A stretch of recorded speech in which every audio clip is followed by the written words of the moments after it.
Want to make a podcast? Spotify's got a platform that lets you make one super easily, then distribute it anywhere and everywhere. You can even earn money all in one place for free. It's called Spotify for Podcasters, and here's how it works. Spotify for Podcasters lets you record and edit podcasts right from your phone or computer, so no matter what your setup is like, you can start creating today. Then you can go ahead and distribute your podcast to Spotify and anywhere else podcasts are heard. Video podcasts are also available on Spotify. And when you want to take the conversation with your fans to the next level, Q&A polls are the best way to get them talking. With Spotify for Podcasters, you can earn money in a variety of ways, including ads and podcast subscriptions. And best of all, it's totally free with no catch. We've been using Spotify for Podcasters, and we highly recommend you give it a try. Download Spotify for Podcasters app or go to www.spotify.com/podcasters and get started.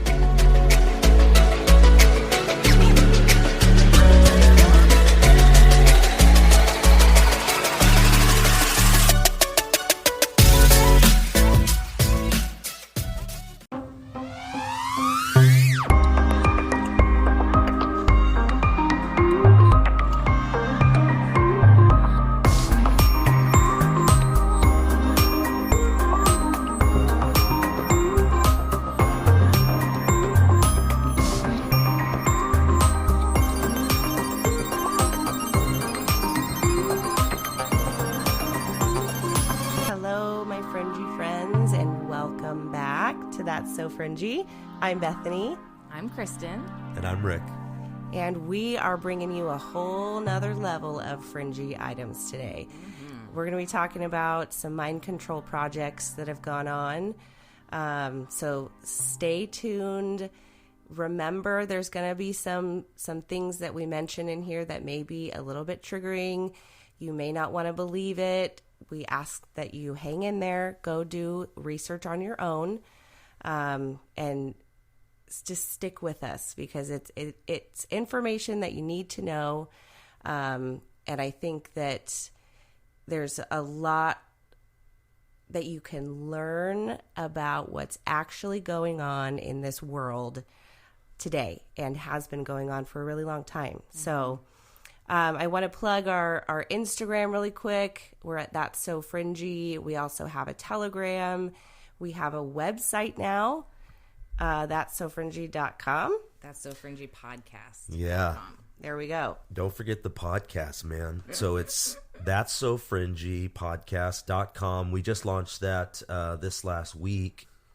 If you've listened to that episode that we put out on Friday, then you would know it dropped that day. And so check it out. Give us a like on there. Send us an email if you want to get to know us a little more. Also, just talking about those fringy morsels, we hope you guys like that because they're going to keep coming. So if you like them, thumbs up, give us a share, give us a subscription. We'd love to have you guys following us so that we can continue to give this message out to the world. So with that, I'm going to pass it back to Bethany. She's going to get us started with talking about these CIA projects. And first thing on the list is what? I guess we should probably start with Project Paperclip. What do you think? Yeah. So, time frame, we're talking World War II, 40s, late 40s, mid to late 40s. Realistically, I think mind control has probably been going on a lot longer than that. Oh, yeah. Sure. But documentation-wise, it goes back to World War II. So, after World War II, we saw the Nuremberg Trials, which if you don't know what those are, you definitely need to go look that up. It was essentially an international code of 10 rules that had to be applied anytime you were going to do any type of human experiment.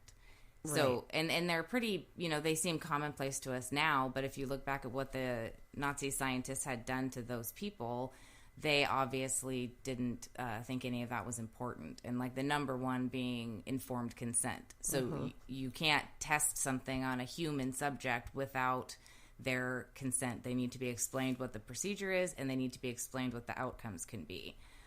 So they're all pretty basic to think about in this day and age, but back then they didn't really care about any of that. If you think about the world, like who's who's kind of in charge of the world as a whole, and who gets to say what you can and can't do to people. You know, but I think a lot of that comes down to the world coming together and saying, hey, this atrocity was too much. And that's what they did. They said this atrocity that happened in Nazi Germany was too much, and we don't want experiments on humans. We don't want there to be all of these. I mean, they were doing some horrific stuff. Dr. Mengele, that guy, he would take twins and, you know, see how they would react differently to certain things. And I mean, there's so many documentaries out there about this stuff. This whole genocide that they were trying to do in Germany is very well known. But what a lot of people don't know is that the United States of America brought a lot of those Nazi scientists over to America and gave them jobs in America. And I know some of you are like, no way. And some of you are like, duh, Rick, we know this. You know, we've all seen these documentaries. We know Project Paperclip, blah, blah, blah. But I think it's very important for us to understand the gravity of what we're talking about, which is that they purposefully brought them over to the United States. They had them change their names, their passports, all of those different things to hide it from the American public. We're talking about the same people working at the concentration camps are the same people working for the United States government now at that time. So that's a huge point. My understanding is that it was Truman was president at that time.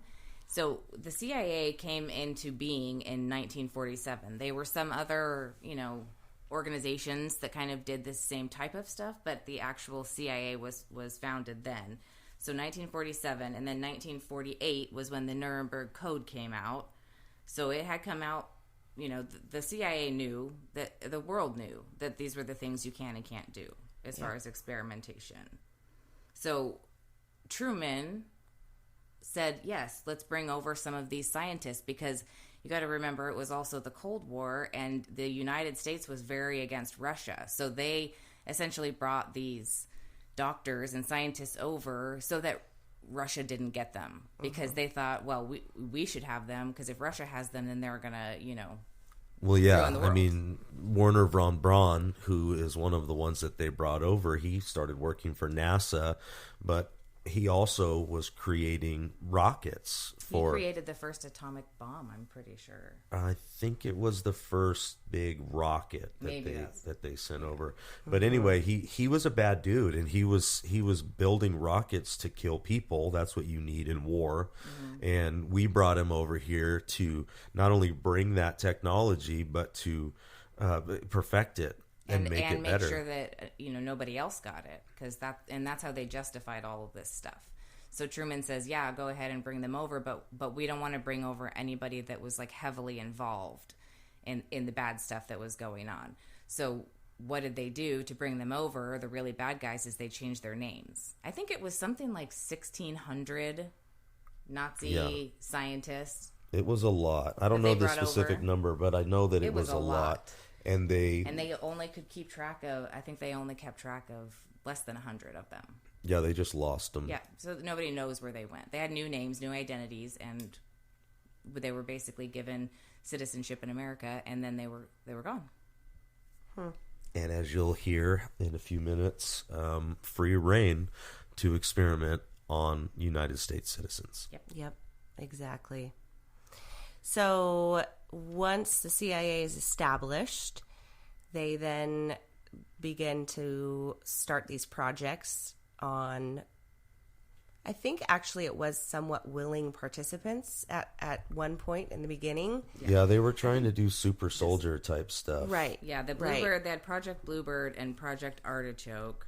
And yeah, I think that they were mostly like you could volunteer to go do it. And it looks like they involved was the Army, the Air Force, the FBI, and the Navy. So those were the four main groups that they were using in this Project Bluebird and Artichoke. Yeah, I mean, if you're a Marvel fan and you've seen the movie, what is it, Captain America. I mean, this is this is what they were trying to do. And I mean, there are a couple people that might have German accents in that movie. They may or may not even mention MK Ultra in that movie. Yep. But anyway, But it's just a movie. It's just fiction. I think as we know, the military was involved, like Kristen just said, the 4 sectors of the military, minus the Marines. They don't mess with the Marines. They don't mess with those Marines. They were crazy enough as it was. They don't have to do anything to them. They're already nuts. They're already crazy. But they also did a lot of testing on prisoners. Yes. And hospitals, like people institutionalized in hospitals. Yep. Because you sign informed consent for all kinds of stuff when you go to the doctor, and most people don't know what's in there at all. No. So. Yeah, when the program MK Ultra officially started in 1953, it was a lot of, hospitals, psych wards, going into these different places. They had huge programs going on in Canada, even. A lot of people don't realize that there was a lot going on in Canada. Alan Dulles, actually, the former CIA director, he knew all of this was going on. He knew everything that they were doing. He sanctioned it. Yep. I mean, it was coming from the top. I mean, the top of government, the secret government, as we like to call the deep state. They got the idea to do this. They used these Nazi scientists. They started these programs called MK Ultra, and then they focused really heavily on perfecting these mind control techniques because they realized that the stuff that they were doing before in Project Bluebird and Artichoke, they weren't as successful as they were in MK Ultra when they started introducing the drugs like LSD and what was that, BZ and a lot of these other ones. But they also realized that if you put in torture, trauma, electro-shock, all of those different things, you would get outstanding results. Yep. Yeah, I think Artichoke and Bluebird were more like hypnosis. They were trying to, I think there was a little bit of drug use in there. The LSD obviously was a huge part of all of these projects. And a big thing they would do was they would basically get them addicted to morphine and then watch them have to withdraw they wanted to see if the morphine would cause amnesia, if it would produce amnesia. Right. And later down the line, one of the main reasons they never used cannabis for any of this is because it actually works the opposite way. Yeah, it's a controversial topic, cannabis, I believe, but there is been studies out there, and there are results that show that cannabis actually can reverse some of the mind control stuff that they do, and so and if you think about it in the vein of what they've now legalized most of these drugs, but cannabis not that long ago was very taboo, just in general. Oh yeah. So now that there's more studies of that kind of stuff, it's the wacky tobacco. Yeah. The devil's lettuce. Come on now. What was the movement in the 70s that probably was put out by the CIA where everybody hated? What was the name of it? I'm trying to remember. The name? Like green fever or something like. Oh yeah. They made a movie about it. And it was actually between this Project Paperclip and Artichoke time, the CIA allegedly bought the entire world's supply of LSD. So there's this documentary called Dr. Delirium, and it was super interesting. I think it was, what was it on? I think it was Netflix. Discovery Plus. Oh, it was on Discovery Plus. That's right. So if you want to go on there, you're gonna have to pay for it. That's true. Investigation Discovery is what I watch, so it's totally fine. We already paid for it.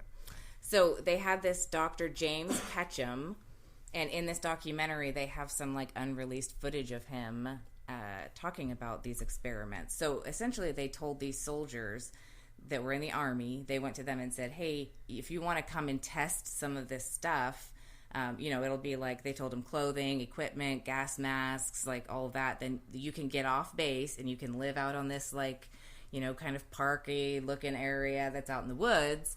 And so all these guys were like, well, shoot, yeah, we don't have to work on the weekends. We don't have to. Yeah, that's how it starts, folks. If Yep. it sounds too good to be true, it's So, too good to be true. It's too good to be It's true. definitely, yeah. So they essentially get them there, and they're isolated because they're nowhere near the base. And it's this Edgewood Arsenal. So I think originally did a lot of like weapons training and stuff there. So they started testing LSD in the aerosol form. Is Yep. that what you'd call it? Yep. So they'd start testing it in the aerosol form to see, what it does to people. And they realized that LSD causes hallucinations, but when it really came down to it, they were still able to be somewhat Marines, or not Marines. Not the Marines. They were still able to be Soldiers. Yeah. So then they found this chemical called BZ that they realized caused delirium instead of hallucinations. So the distinction is hallucinations can be sometimes good. I mean, they're not all bad. Some of them were like super happy and they were like, yeah, do you know what date it is? And they'd be like, no, like they don't even care. Right. Because so it can cause happiness. So they found this other stuff called BZ that causes delirium, which is always bad. It's never good. There's never anything good that comes from delirium. It's always horrifying. And that's where the trauma part comes in, Right. because if you're giving them hallucinations, that's all well and good, and you can probably, it's more of a truth serum, if you will. You can get information out of them easier. And that's really what they told the public that they were trying to do was, these people came back from the Korean War, these POWs, and you could tell they had been kind of mind controlled. They had some things that were wrong with them. And so the official story is that's what they were trying to do, is to have an effective truth serum or an effective battlefield. So he says in the documentary, what's wrong with doing this? Because we're not killing people with bullets. We're just giving them, we're in aerosol form. We're giving them this BZ, which gives them this delirium, and they can't fight. They don't even know who they are or where they are, or what's going on. So and it has the ability to keep them awake for like days. Like this one test subject they had, I think it was like 48 hours he was awake. Yeah. Like, I mean, and he was trying to escape out of this room. You're watching it on camera, and it's horrible because he's trying to get out of this room. He doesn't understand what's going on, and he's like, we're stuck. We're locked in here. Like, just the anxiety that you can see coming from this guy. Yeah, and you're thinking, well, that's, we need to know if there is something where we can replace bullets, but not at the expense of your own soldiers, human lives, your own soldiers, and without their consent and all those things. Right. Like, I would be for getting rid of guns and getting rid of all war for that matter, but, at the expense of what? Right. At the expense of these human beings that, have long-lasting issues and everything like that. And these survivors of this, they actually can't get any benefits from the government. They can't go to the VA. Can't really even talk about it because there's privacy things where they say it's a matter of national security, some of these experiments, so you can't even talk about it. So they could be like arrested for talking about specifics of what happened there. Yeah, so they're for the rest of their life. They didn't consent to anything. Yeah. The only thing that they consented to was trying out some boots and some new guns, trickery, or some new backpacks or whatever. Yeah. Am I going to have to hump a mile or two in a new rucksack? Like, okay, that's not what happened. And now they have lifelong trauma, and a lot of them are just like, there's nothing we can do about it. Well, that main guy that got the biggest dose of this BZ that they gave this test group, I think there was 5 of them. One of them got nothing, so they had different levels of how much they got. And the guy that got the most, I think it was within 2 or 3 years, he went on a crazy spree and killed his wife and killed himself. Yep. Mm-hmm. And they're trying to say there was no long-lasting effects from any of this, but documented he was arguably the best soldier that they had there at the time, that he could do his job the best. And then within 2 or 3 years, he goes crazy and kills his wife and himself. You can't tell me that there aren't lasting effects from this stuff. What a shocking coincidence. Coinkadink. Yeah, I don't know. Have you guys seen that movie, The Manchurian Candidate? Yeah. Oh, yeah. It was actually originally done in 1962. I haven't watched that which kind of, we're saying a lot of dates here because they all correlate together. Yeah. And then it was remade, I want to say in the 90s with Denzel Washington. Right. And it's pretty much anything with Denzel Washington's worth watching. It's solid. It's a solid movie. But it goes into exactly what we're talking about. Yeah. They're making super soldiers, and they're controlling their mind, controlling the narrative, controlling, the story that comes out to the public. Go watch it because it's a really good movie. Yeah. Yeah, there's a lot going on out there. I mean, MK Ultra had 149 sub-projects. I mean, that's a massive amount of non-consent on the American people. I mean, like I said, some of them were in Canada, but a lot of this was American soldiers, American people in hospitals, mental institutions, people in nursing homes, people in prison. Yep. And then they went as far as doing Operation Midnight Climax, which is where they wanted to have prostitutes lure high-value target Johns to hotels, specific hotels where the CIA was watching on the other side of a two-way mirror. Yeah, they made houses for it. Yeah, they called them CIA safe houses. So they could be basically undocumented. Because if you have a safe house for somebody you're putting in witness protection, you don't want anybody to know where it's at, right? So they had these safe houses, is what they would call them.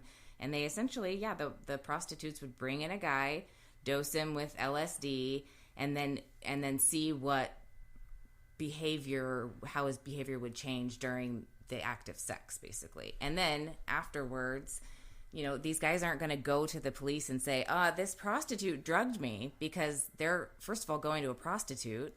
Most of them are, married guys, upstanding citizens they're not going to go and tell anybody what happened to them. So it was basically a safe way to see what would happen. Yeah, there were really no bounds to what they were willing to do. I mean, that's what we saw in Nazi Germany. I mean, there was nothing that was off limits to do, and that's how it was in America. And 1973 was when it was allegedly shut down. The whole MK Ultra project was supposed to be shut down, and it was Alan Dulles, if you remember, the former CIA director. He actually had all of the records destroyed before the church committee happened in 1974. So the church committee came out with a big document talking about all of the things that happened, all the misconduct of the CIA. And what was that book called that they came out with? Their findings. It was the Rockefeller. Yeah. So in 1974, there was a New York Times journalist, and he wrote a story about the CIA experiments.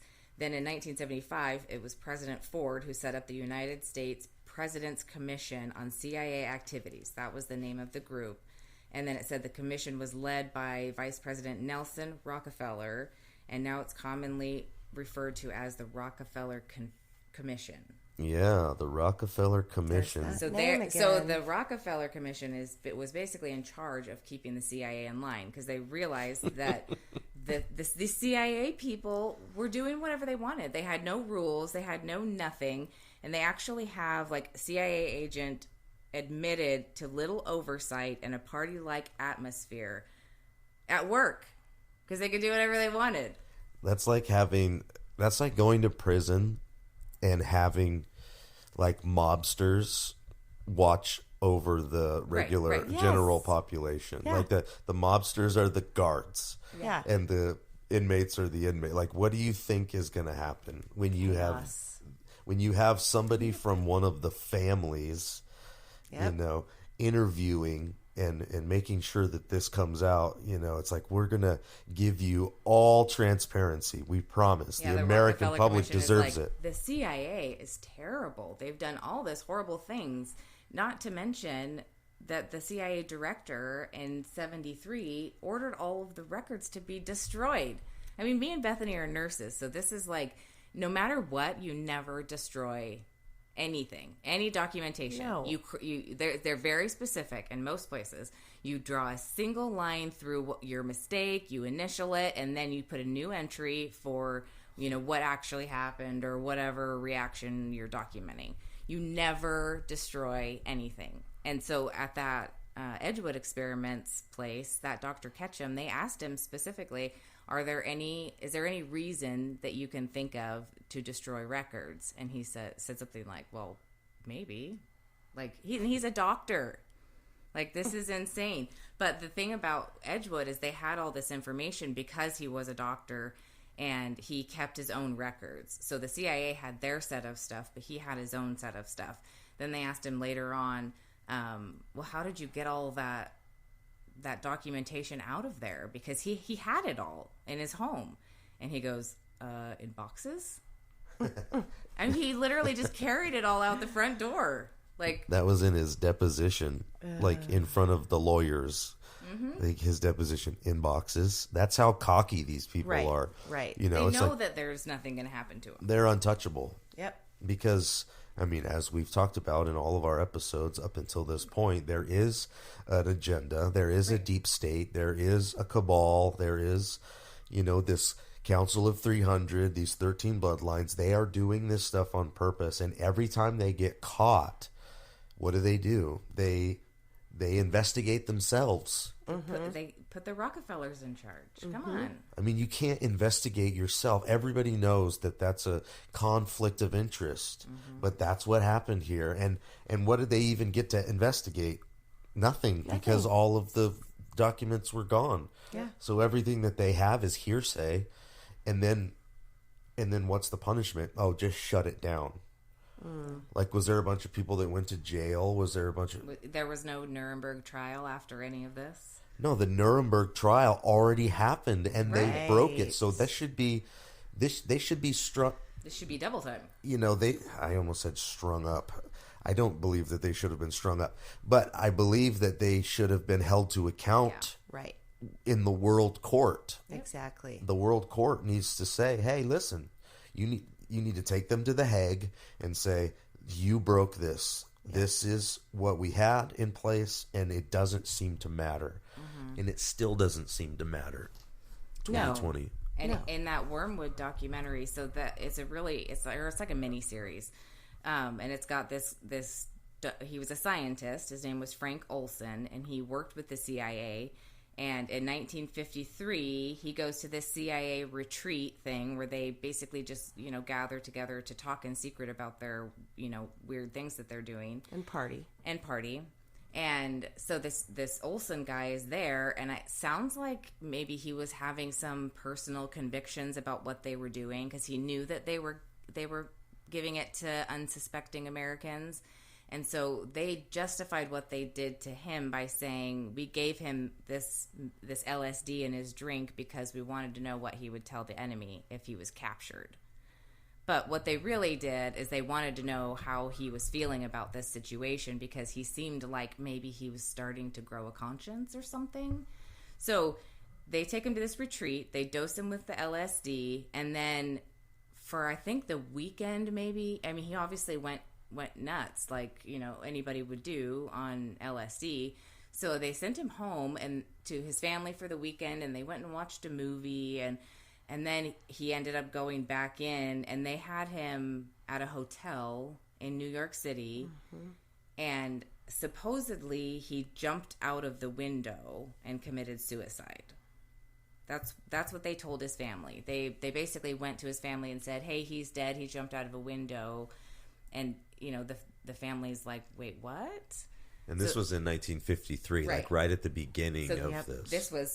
This was really right at the beginning. And then his family in 1974 or 1994, they actually got his body exhumed to do another autopsy because they wanted there was enough information that had come out. There was actually a journalist in New York that I think wrote an article that said, the CIA admits to drugging people, and the scientist jumped out of a window after they gave him LSD. And so the son is not, he's a little older now, and he's like, wait, how many scientists that work for the CIA could have jumped out of a window at a hotel in New York City in 1953? So of course he's like, makes the connection, this has got to be talking about my dad. And so then they dug into the story a lot more, and they did the exhumation in 94 and found out that he had injuries that were consistent with being beat up before. Like, he didn't just jump out of a window head first.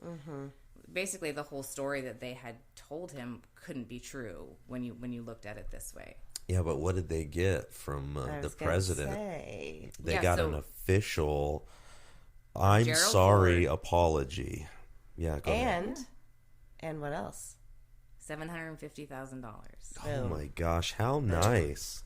Isn't that nice? I mean, this poor family, and I mean the mom afterwards. So the guy that was, I think, kind of the father's handler, for lack of a better word. Sure. He ended up coming and sort of befriended, I guess, in a way, the mom, and she kind of became an alcoholic. And I mean, it was just they handled that family, and it was this. So the son finally wakes up to it, and he's like, this is not right. And I mean, the poor guy, like, what do you do at that point? You've already signed non-disclosure agreements. You've already said everything's over and done with, like, but there is no moving on when there's no justice, Well, that's how the government works. The whole Constitution is stating that we, the people, are supposed to be in charge of ourselves. We're all supposed to be sovereign people, free to be able to do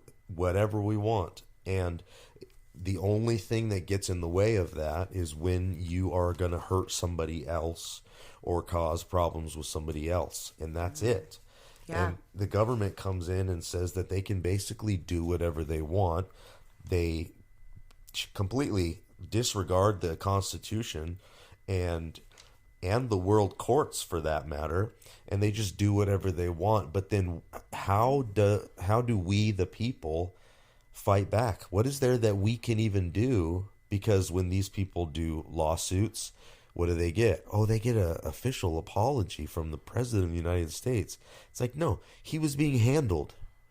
He was being handled. They were being told to take this money, we apologize, and go away and be quiet. It was hush money. Yep. And the fact that they did it on national TV is almost, MK Ultra in itself, because it's showing the whole rest of the United States that the government's sorry that they experimented on people without but they're not helping the veterans get VA benefits. They're not giving money to anybody else's family that's not throwing a fit or exhuming bodies or all these other things. And how many people didn't even know to even raise a court case or to throw a fit in public? I'm not going to get an official apology because I never even knew. Yeah. And so that's the sickening part to me, is the fact that people can be mind controlled, and then the government can just say, you know what, it didn't really happen. We're sorry. Or it did happen, but we're really sorry. And it's like, no, we want accountability. We want people to be held to account for the things that they do, because that's justice. And the problem with being on this side of heaven is we don't get a lot of that justice. No. And we get frustrated and we get mad at God and we get mad at the world but the reality is it's not God's fault at all. No. This is the evil of the Watchers and the demons and Satan's agenda, and it's the evil of humankind and what certain people that are being manipulated in their mind by these evil forces that they've allowed to come into their lives. They're giving sacrifices to their gods. If you look at what they're doing, they are sacrificing people to their god for their agenda, and their god being Lucifer, and their agenda being depopulation and all those things that we've talked about already. But so they ended up finding a memo dated January of 1952, and this was in regards to these projects, and it said, quote, "Can we get control of an individual to the point where he will do our bidding against his will and even against fundamental laws of nature, such as self-preservation?" So they're essentially, I mean, you guys have seen the Bourne movies, right? Yeah. I mean, what did they do to that guy? He was willing to go in and assassinate people, and he didn't really care if he got hurt. I mean, that's what they basically sent them in. Yeah, well, and that's the thing, and we'll get into this when we talk about mind control, when it comes to satanic ritual abuse and stuff like that. You find a lot of disassociation that comes from the mind control, the torture, all of the things that happen, because their brain actually splits into different identities. Right. Yeah, exactly. I mean, I know we've kind of thrown a lot of information at you, but imagine you're in a room. There's all these, hospital beds, people filled in the hospital beds. They're hooked up to IVs. There's multiple different ways of doing this quote unquote mind control. There is the trauma based that we talked about. There's the drug induced. So a little bit about trauma based. They used a lot of electric shock in these experiments, torture them to the point of death, basically. And then as they're torturing them, they're inserting the information that they want this person, soldier, whoever it is, to then carry out for them later at a later time. So there's a lot of repetition involved. There's a lot of if they have a song that they're inserting, which that song may be their trigger then later on, it's continuously playing over and over and over. Yeah, and sounds and visuals, and I mean they basically just inundate them with this overwhelming psychological stuff while they're torturing them or while they're giving them the medication. And I mean, the stuff that they did at the beginning was just trying to get baselines. They were just trying to see what they would do if they were given this medication. And that's not even the horrendous stuff. No, and that was, I mean, as bad as it was, that was just watching how their behavior would change, what they could do. So then later on in like the 50s and 60s, they get into this de-patterning, and they call it psychic driving, where they essentially give these people paralytic drugs, or they put them in a coma by giving them insulin, an insulin-induced coma. I'm type 1 diabetic, and I know what it feels like to have taken too much insulin and your blood sugar crashes, and it's terrifying. It's a horrible feeling. It takes a super long time. I mean, sometimes I'm almost like in bed for the rest of the day because it just takes your body a really long time to recover from a really low blood sugar. So I can't imagine what these people felt like. So they're putting them in an insulin coma or giving them paralytic drugs where your mind is working, but your body isn't working. And then they're playing these, sometimes like Bethany said, songs or phrases or whatever it is. We're talking hundreds of thousands of times, repeated over and over. Or like crying babies and like really heavy metal, death metal at the same time. And I mean, it doesn't even matter what, once you put somebody in that coma, I mean, you're basically in like sleep paralysis with all this music and everything happening, with all these visuals and plus the torture, I mean, not to get super graphic, but they would sodomize these people. They would do all kinds of torture to them to get them to break, because they knew that there was a threshold, because they figured it out by doing all of the other tests. They figured out that there was a place in a human psyche that will break and actually fracture into two, because the person is so scared and so traumatized that they go to almost their happy place. They go to a different place. Yeah, like in Happy Gilmore, where anyway, it's a different happy place than that. But they go to a place of comfort where they can, not even think about it anymore. All of this stuff is happening to them, torture, and they've completely made a whole nother life for themselves in their minds. And so they can compartmentalize those things. But when they hear that song, or they hear that trigger, or whatever it is. They smell that smell, or whatever it is that they've put it so deep in your mind that you can disassociate from it, so you can still live a normal life. You can still go to school, you can still sit across from your family at the table, all of this stuff that you can still do.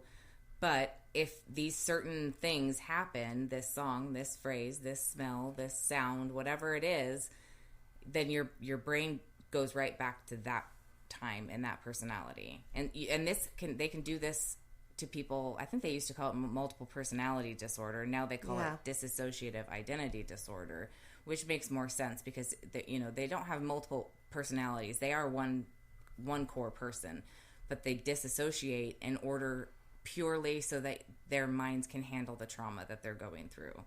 Yeah, God made us this way for a reason. Yeah, it's a beautiful thing in some ways. It really is. Because how do you survive some of this stuff? Right. And there's notable people that have volunteered to take part in the MK Ultra experiments.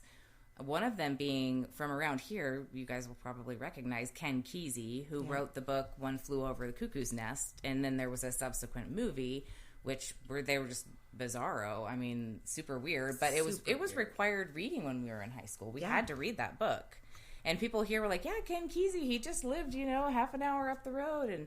And then you find out that he actually was working with the CIA. He had volunteered for MK Ultra, and then he befriended the lyricist for the Grateful Dead. So then he decided to have people over for these parties where it would basically, he called them acid tests, where they would give them acid or LSD, and they would use, musical performances or fluorescent lights or black lighting or all this stuff to see how it would affect people that were already on LSD. And they used specifically a lot of Grateful Dead music, it sounds like. But I think there was there was a lot more. That was just the one that they were talking about in this article. But so the CIA was basically recruiting Ken Kesey to continue their MK Ultra trials on unsuspecting Americans. After it stopped in the 70s. Right. That makes sense. I mean, in my estimation, if anybody believes that they stopped doing this, and we haven't even gone into Project Mockingbird yet. Exactly. But if anybody thinks that they stopped doing this, you're wrong. I'm sorry. That, history shows us that human beings that are evil like this, they don't stop being evil like this. They just find better ways to do it.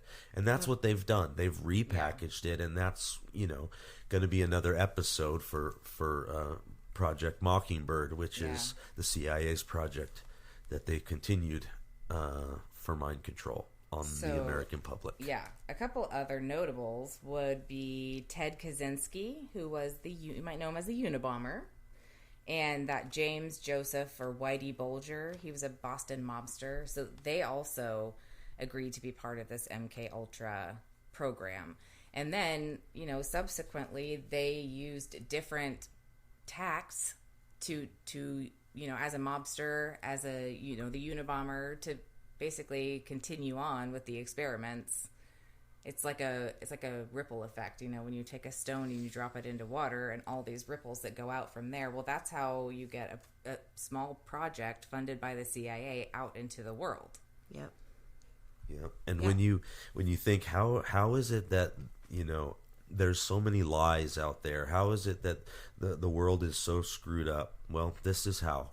They've worked a very long time on figuring out how to control the mind of a human being.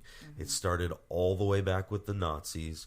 We recruited them to come back over here, or to come over here, and then do this very same thing that they were doing over there on our own citizens. And when they not only did it, they perfected it, and they got it to the point to where the American population is so brainwashed that they don't even know that they're brainwashed. Right. They're just going around, and myself included. I mean, we're all in this together. Don't think that I'm pointing fingers at anybody. Yeah.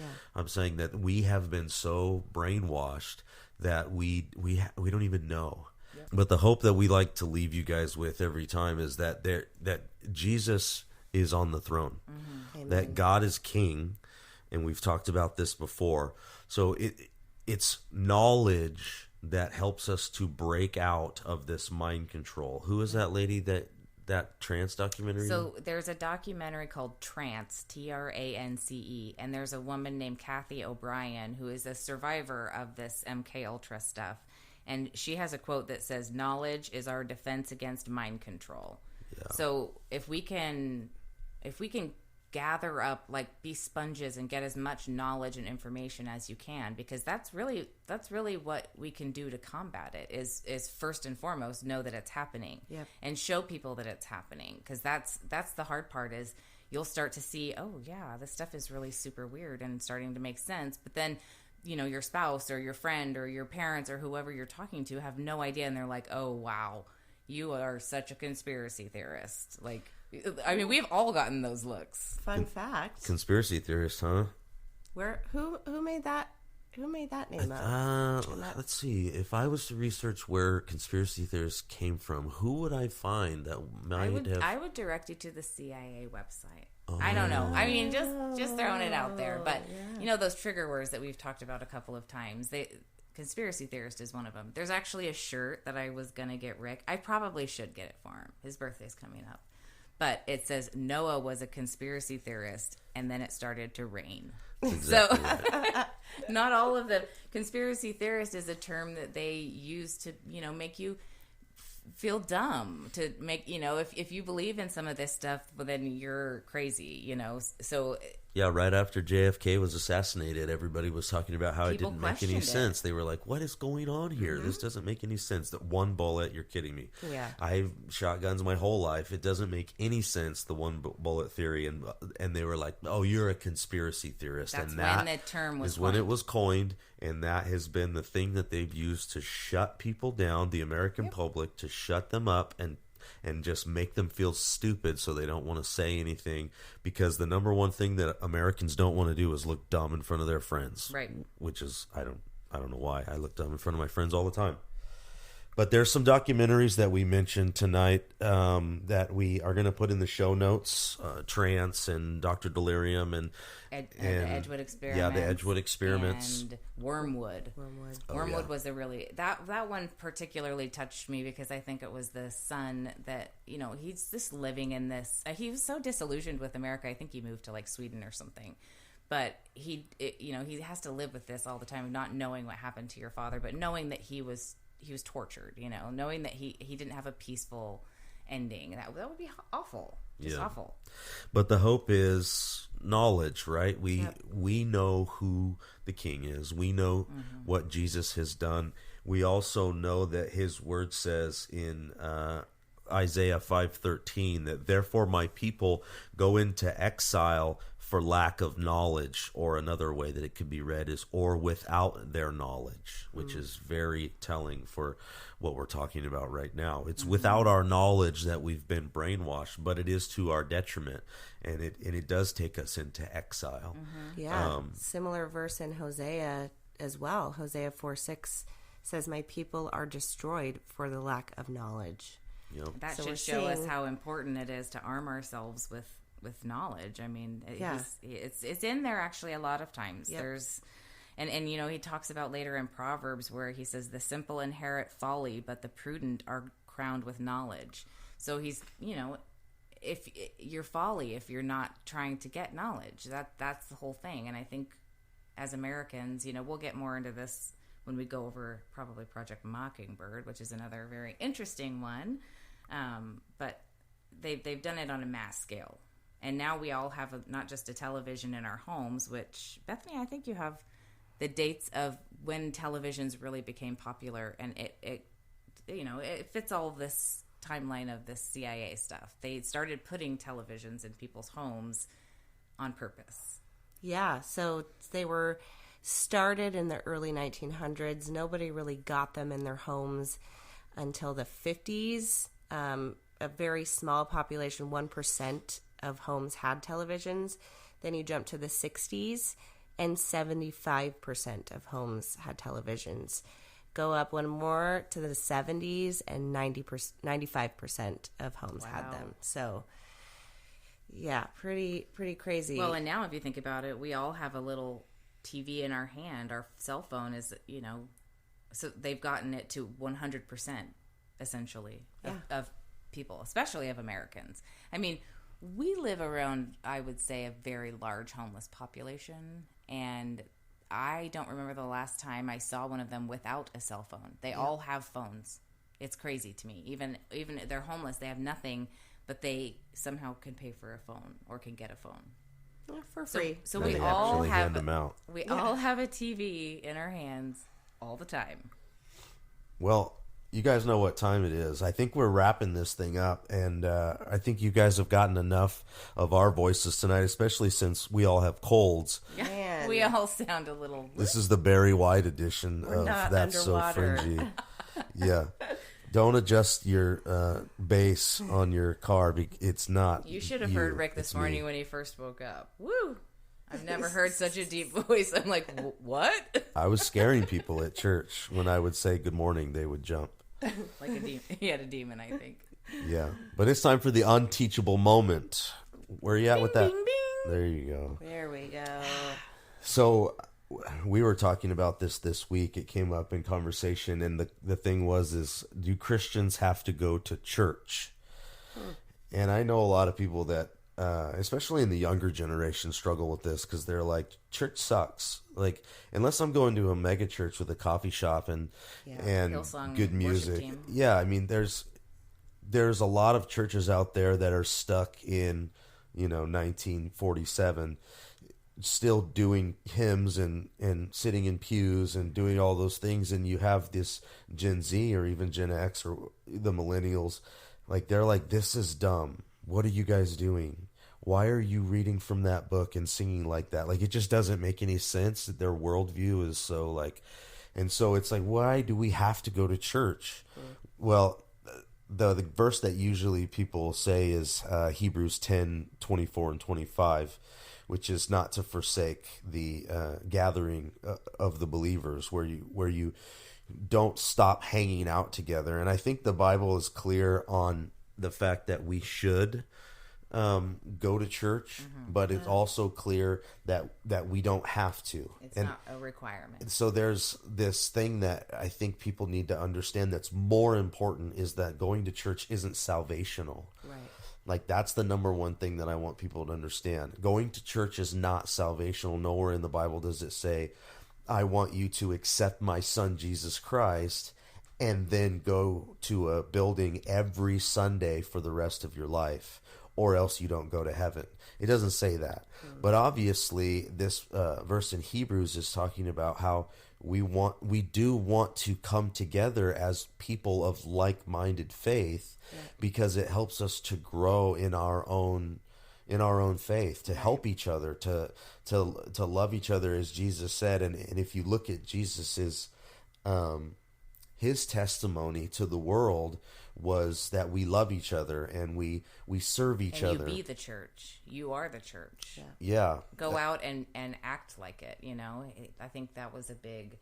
Because he was not overly happy with the religious leaders of the day. No, and for those of you that think that a church is a building, that's not true. The Bible actually calls it the ecclesia, which is the gathering of the people. It's the gathering of the body of Christ.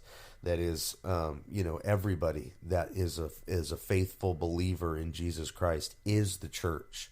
It's not the building down the street, or, it's not a mosque, or it's not a Catholic cathedral. Like, none of these places matter to God. What matters is your heart, and the heart of your neighbor, and the heart of that person's neighbor, and the heart of that person's neighbor. That's the kingdom of God, is the believers stepping up and stepping out and saying, we believe the message of Jesus, and we are going to put it into practice. And so, do you have to go to church? No, you don't. But should you?